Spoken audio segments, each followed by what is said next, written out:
नमस्कार दोस्तों, स्वागत है आप सबका हमारे नए वीडियो में। आज हम आपको बताएंगे वेदर एंड क्लाइमेट।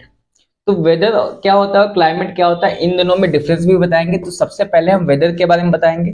तो वेदर का मतलब क्या होता है, मौसम, और क्लाइमेट का मतलब होता है जलवायु। लेकिन अभी हम जो डिफाइन करेंगे वो करेंगे वेदर यानी कि मौसम। तो वेदर आप लोगों को दिख रहा होगा कि is defined as the condition of air.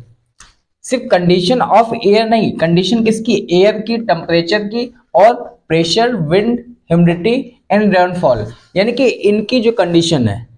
तो एयर आप लोग जानते हैं, हवा। टेम्परेचर का मतलब क्या होता है, टेम्परेचर मतलब तापमान, और तापमान का मतलब ये नहीं होता है कि कोई चीज कितनी गर्म है। तापमान का मतलब ये होता है कि कोई चीज कितनी ठंडी है और कोई चीज कितनी गर्म है। तो degree of hotness and degree of coldness of any object. अब आता है जैसे एयर प्रेशर। प्रेशर का मतलब क्या है, दबाव। जैसे मान लो हम यहाँ पे हैं, हवा चल रही है, या हमारी विंड, हवा एक नॉर्मल हवा हो जाती है, विंड मतलब तेजी से हवा, है ना, और हमको हिला के रख दिया, ये कपड़े हिल रहे हैं, तो समझ लो उसमें, उस हवा में क्या आ रहा है, प्रेशर आ रहा है, तभी तो हम हिल रहे हैं या हमारा कपड़ा हिल रहा है। ठीक। अब आता है ह्यूमिडिटी। ह्यूमिडिटी का मतलब नमी। जैसे हम कह सकते हैं कि नमी यानी कि मतलब हवा नमी, या ऐसे कभी कभी चेहरे पे ऐसे नमी। तो नमी मतलब क्या होता है, लिक्विफाइड, जो हमारे फेस पे हो जाए या किसी भी प्लेस पे हो जाए, है ना। अब रेनफॉल, रेनफॉल तो आप लोग जानते होंगे, बारिश। कहाँ पे, एटमॉस्फेयर। एटमॉस्फेयर में सारी गैसेस पाई जाती हैं, ग्रेविटी भी पाई जाती है। एटमॉस्फेयर क्या है, हमारे सराउंड, यानी कि लगभग हम कह सकते हैं 35 से 100 किलोमीटर तक हमारा क्या है, एटमॉस्फेयर फैला हुआ है।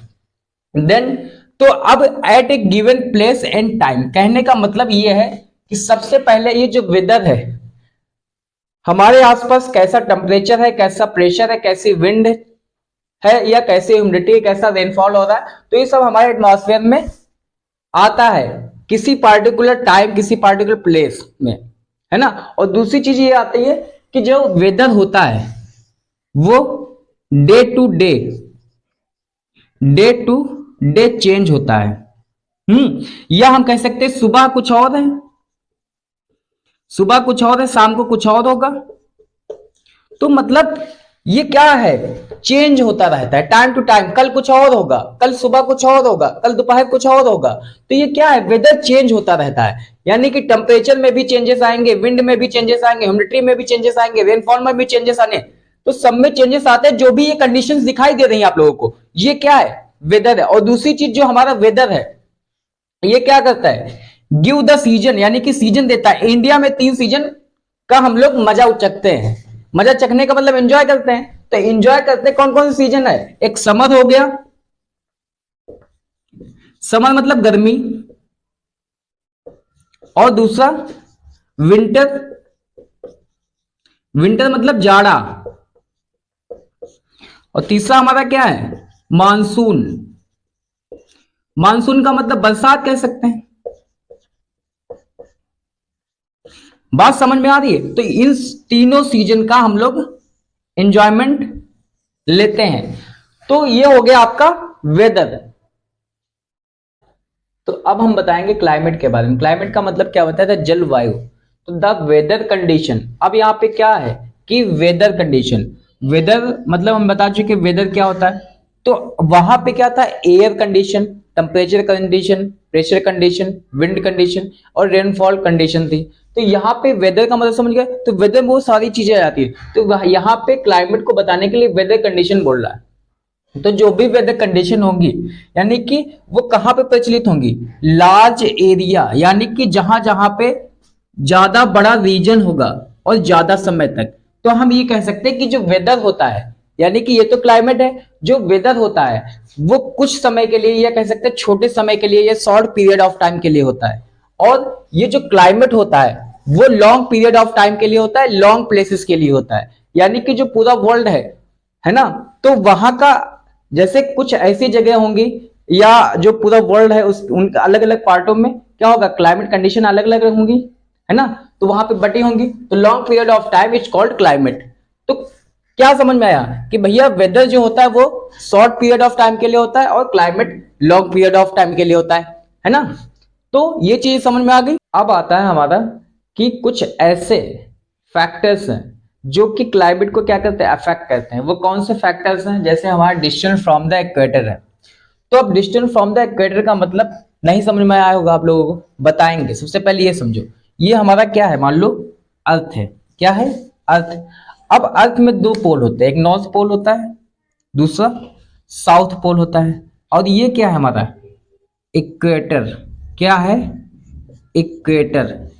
इक्वेटर का मतलब होता है भूमध्य रेखा। भूमध्य का मतलब जो पृथ्वी है उसके बीच, मध्य मतलब बीच, तो ये बीचों बीच ये है। अब जरा ये बताओ, ये जो सन है क्या है हमारा सन, तो अब सन की जो रोशनी होती है वो सीधे किस पे पड़ रही है, इक्वेटर पे पड़ रही है, इक्वेटर पे पड़ रही है। अब यहां पे ऐसे पड़ेगी लॉन्ग डिस्टेंस इन दोनों पोल पे।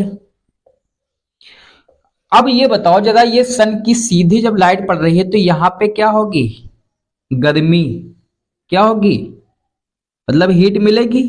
तो हीट मिलेगी तो यहां गर्मी होगी, और यहां पे क्या हो गए, इन दोनों पोल पे ठंडी, इन दोनों पोल पे क्या होगी, ठंडी। तो यहां पे क्या कहा गया है, Arctic region and Antarctica, Antarctica reason.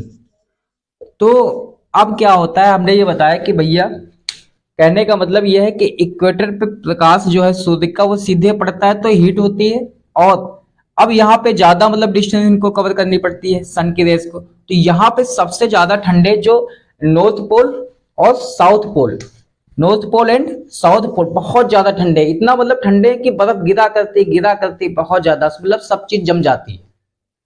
अब है दूसरा फैक्टर जो हमारे क्लाइमेट को अफेक्ट करेगा, जैसे height above the sea level, यानी कि सी लेवल, और यहाँ पे एल्टीट्यूड, एल्टीट्यूड का मतलब है ऊंचाई।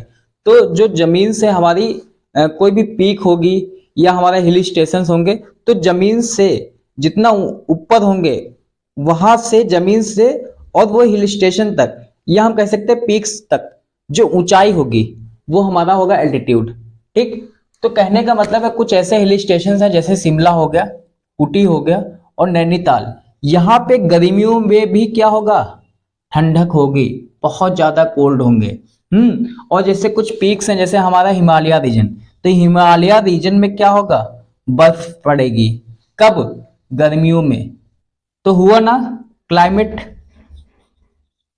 पे इफेक्ट, यानी कि गर्मी का सीजन है लेकिन जो हमारा हिल स्टेशन और पीक्स हैं वहां पे क्या ठंडक हो रही है गर्मियों में, और बर्फ भी गिर रही है। तो ये क्या है, फैक्टर्स है। पहला फैक्टर्स हमने क्या बताया था, पहला फैक्टर्स क्या बताया था कि डिस्टेंस, जो इक्वेटर वाला बताया था कि इक्वेटर से, इक्वेटर पे जो भी सनलाइट पड़ती है वो डायरेक्टली पड़ती है तो वहां पे हीट पहुंचती है, गर्मी होती है।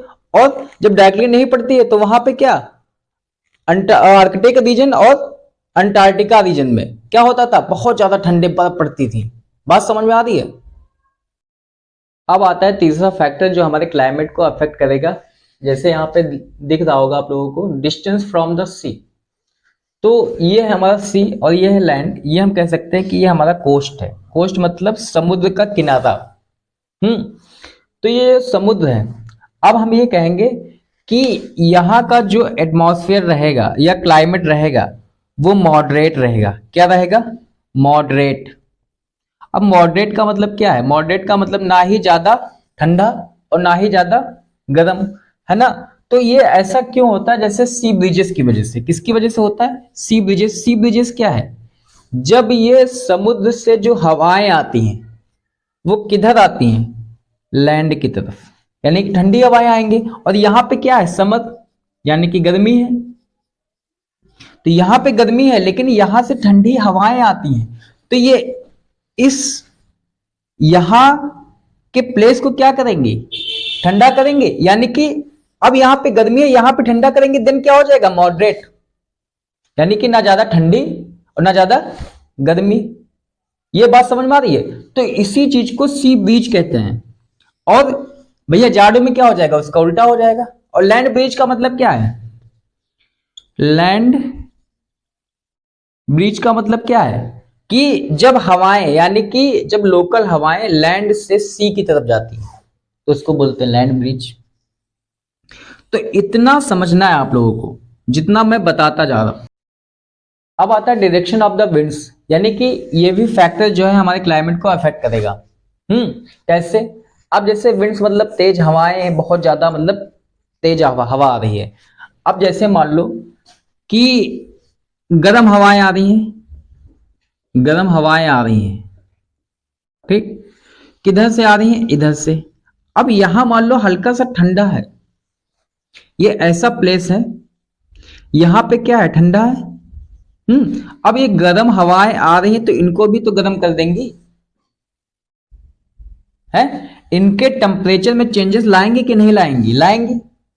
तो ऐसे ही क्या होता है, यानी कि जो दिल्ली है, अब दिल्ली गर्म क्यों हो जाता है? क्योंकि राजस्थान से, राजस्थान बहुत गर्म होता है, राजस्थान में बहुत गर्मी पड़ती है, तो यहां से तेजी से हवाएं आती हैं, इसको भी गर्म कर देती हैं, यानी कि इनका भी टेम्परेचर क्या कर देती हैं?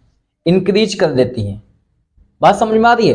और ये ऐसा गर्मियों में होता है। ठंडियों में क्या होता है? हिमालय रीजन से हवाएं आती हैं तो ठंडी हवाएं आएंगी, तो भी क्या होगा? दिल्ली में, या हम कह सकते हैं नॉर्थ इंडिया में, नॉर्थ इंडिया में क्या होगा? ठंडक, बहुत ज्यादा ठंडक, है ना? ठंडक होगी। तो समझना क्या है कि भैया क्लाइमेट को चेंज करने में हवाओं का बहुत बड़ा फैक्टर या बहुत बड़ा रोल होता है। दूसरी चीज आती है कि कुछ हवाएं तो ऐसी आती हैं जो अपने साथ बादल लाती हैं और बारिश झमझम करने लगती हैं, है ना? वर्षा भी कराती हैं। अब आता है ह्यूमिडिटी एंड रेनफॉल, ये भी एक फैक्टर है जो हमारे क्लाइमेट को अफेक्ट करता है। अब ह्यूमिडिटी क्या है?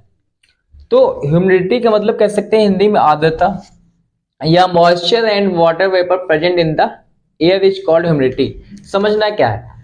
सबसे पहले मॉइस्चर एंड वाटर वेपर।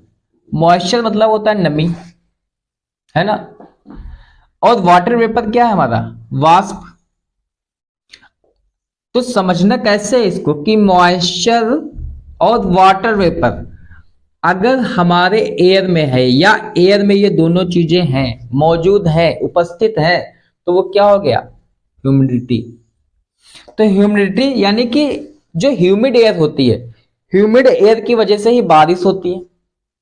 और जो इक्वेटर हमने बताया था कि इक्वेटर पे बहुत ज्यादा गर्मी होती है, तो गर्मी होती है वहां पे बारिश होती है ह्यूमिडिटी की वजह से, या हम कह सकते हैं मॉइस्चर की वजह से।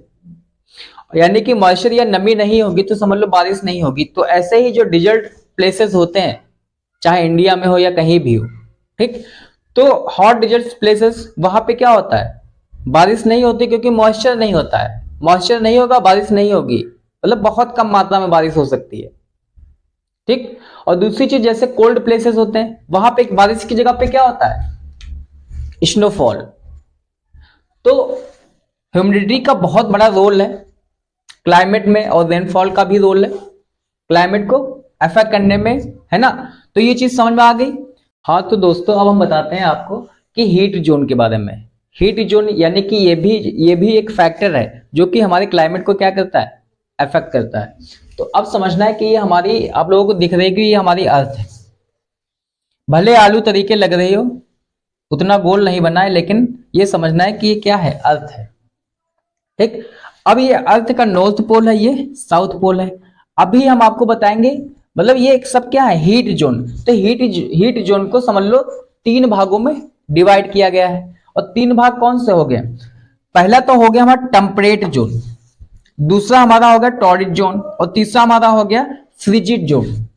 फ्रिजिड की स्पेलिंग क्या है? FRIGID, ठीक। ये 3 जोन है। अभी हमको क्या बताना है? टॉरिड जोन के बारे में। तो टॉरिड जोन को हम ट्रॉपिकल जोन के नाम से भी जानते हैं। क्या? टॉरिड जोन को हम ट्रॉपिकल जोन के नाम से जानते हैं। अब ये टॉरिड जोन है कहां?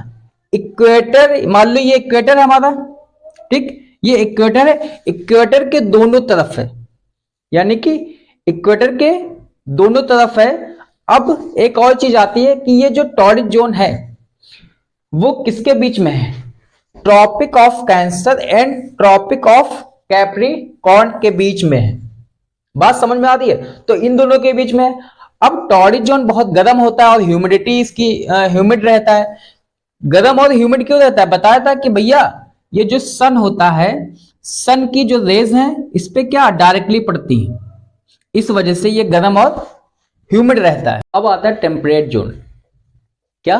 Temperate zone. तो टेम्परेट जोन है कहाँ, इसकी लोकेशन कहाँ है? यहां पे एक नॉर्थ टेम्परेट जोन है और दूसरा हमारा साउथ टेम्परेट जोन है। तो लोकेशन कैसे इसको दिखाएंगे, इसकी लोकेशन कैसे दिखाएंगे कि भैया ये जो फ्रिजिड जोन है और टॉरिड जोन है इसके बीच में है, यानी कि और यहाँ पे दूसरी चीज ये है कि यहाँ पे ना ज्यादा ठंडक होगी और ना ज्यादा यहाँ पे गर्मी होगी। क्यों? क्योंकि इक्वेटर के पास सबसे ज्यादा गर्मी है और फ्रिजिड जोन में सबसे ज्यादा ठंडी है। तो ये जो टेम्परेट जोन है वो इससे भी दूर है और टॉरिड जोन से भी दूर है, इस वजह से ना ज्यादा ठंडी होगी ना ज्यादा गर्मी, इसका मतलब कह सकते हैं मॉडरेट लेवल। अब आता है फ्रिजिड जोन।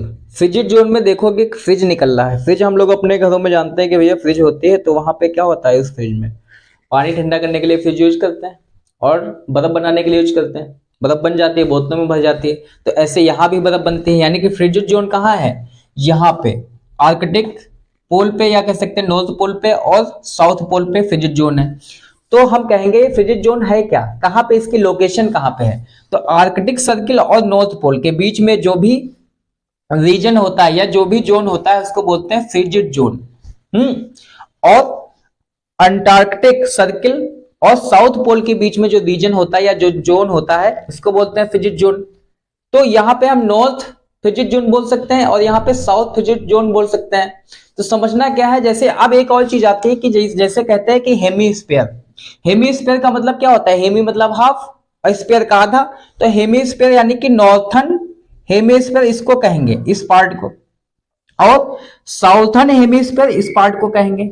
यानी कि पूरा हेमीस्फीयर को अगर हम आधा कर दे तो उसको क्या कहेंगे? हेमीस्फीयर। तो बात समझ में आई? तो अगर ये हमारा वीडियो पसंद आ रहा है, वेदर एंड क्लाइमेट पे बनाया है और उस पर पढ़ाया मैंने आप लोगों को, अगर समझ में आया है तो बिल्कुल इसको शेयर पे शेयर करिए और हमारे चैनल को सब्सक्राइब करिए और लाइक करिए।